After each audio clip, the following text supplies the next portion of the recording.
Nes? Kok kelihatannya capek sekali? Ya gimana gak capek, kan IGD kan seminggu ini kan ramai, tapi petugasnya cuma kita berdua. Jadi aku ngerasa kayak beban banget ini semua. Kalau kamu gimana rasanya? Iya Nes, saya juga merasakan seperti itu. Lama-lama kalau gini terus, kita jadi stres Nes. Gimana ya, apa kita lapor ke Karu aja ya? Iya itu bagus Nes. Iya, soalnya kan yang satunya juga sakit sih, teman kita. Jadi kita kayaknya butuh petugas tambahan deh, perawat tambahan gitu buat bantu. Iya, dan juga buat jam kerja baru atau jadwal baru. Iya, ya sudah, nanti aku lapor ya. Iya Nes.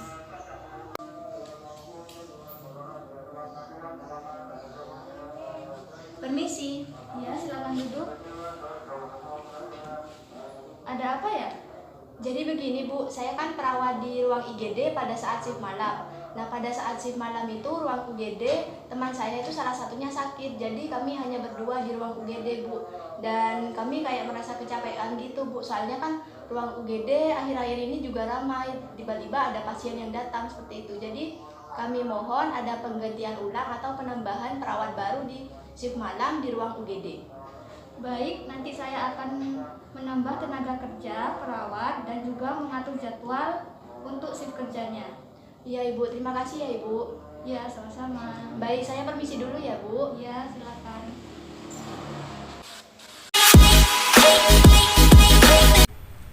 Kali ini kami akan membahas mengenai hazard psikososial atau faktor bahaya psikososial bagi tenaga kesehatan khususnya perawat dan cara penanganannya. Untuk yang pertama, apa sih itu hazard? Hazard adalah segala sumber atau situasi yang dapat menimbulkan atau berpotensi tinggi bagi tenaga kerja untuk mengalami cedera atau kecelakaan akibat kerja dan penyakit akibat kerja. Secara umum, hazard dibagi menjadi 5, yaitu ada hazard biologis, kimia, fisik atau mekanis, biomekanis, sosial atau psikososial. Hazard psikososial adalah bahaya yang ditimbulkan adanya konflik batin yang dialami oleh tenaga kerja yang ada di tempat kerjanya tersebut, baik dengan tenaga kerja lainnya maupun dengan fasilitas yang ada di lingkungan kerja. Hal tersebut bisa mengakibatkan terganggunya aspek psikologis atau psikososial tenaga kerja tersebut, sehingga nantinya akan mempengaruhi penurunan atau kenaikan produktivitas tenaga kerja tersebut dalam bekerja.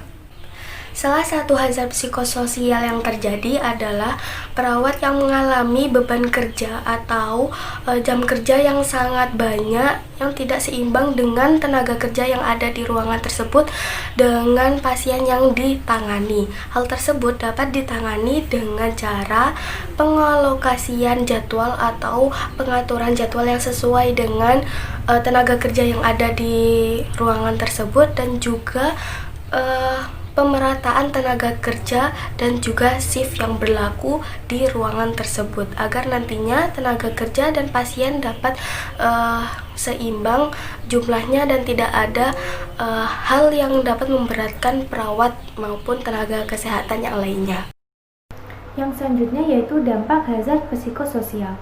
Hazard psikososial secara langsung atau tidak akan berpengaruh terhadap kondisi perawat sehari-hari, terutama bagi seorang perawat dengan jumlah beban kerja yang tidak teratur dan tidak sesuai dengan batas kemampuan diri perawat tersebut. Jika beban kerja ini tidak diatasi, maka akan menimbulkan dampak terhadap kesehatan perawat, seperti perawat akan merasa bosan dan jenuh dengan sistem waktu kerja yang terlalu padat.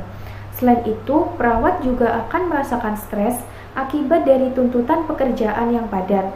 Jika perasaan bosan, jenuh, dan stres ini terjadi secara berkepanjangan, maka akan menimbulkan gangguan kesehatan.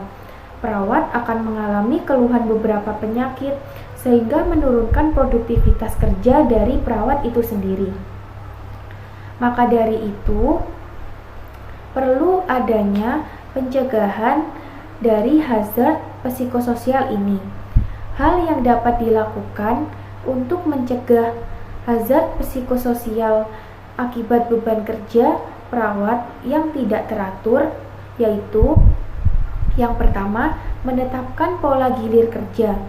Upaya pencegahan ini berarti dari pihak institusi rumah sakit perlu mengatur jadwal shift perawat dengan melakukan penelitian terhadap kondisi para perawat yang bertugas. Kemudian, memperbaiki shift agar terjadi pemerataan tugas bagi para perawat sehingga resiko dari hazard psikososial akibat beban kerja ini dapat tercegah. Yang kedua yaitu askep yang berkualitas.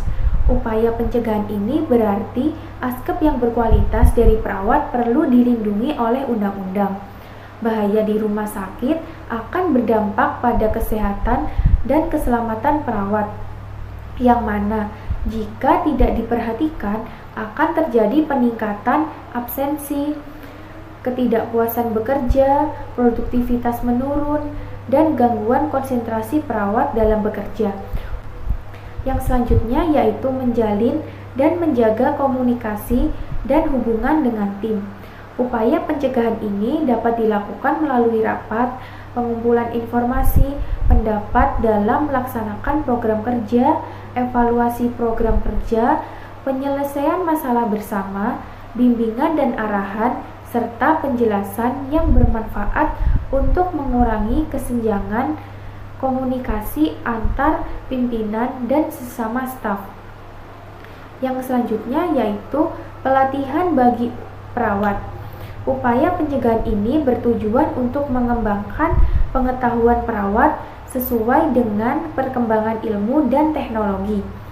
Dengan adanya pengetahuan, maka ini akan meningkatkan perilaku perawat dalam menjaga keselamatan dan kesehatan dirinya, baik secara psikis maupun secara fisik.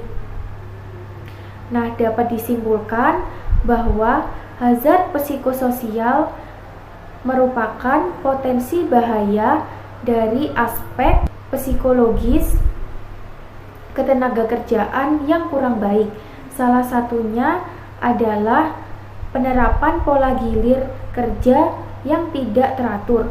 Untuk itu perlu dilakukan pencegahan dan penanganan berupa perbaikan shift serta perbaikan komunikasi antar perawat. Dengan begitu, tuntutan beban kerja para perawat akan terasa lebih ringan. Sekian dari kelompok kami, kurang lebihnya mohon maaf. Wassalamualaikum warahmatullahi wabarakatuh.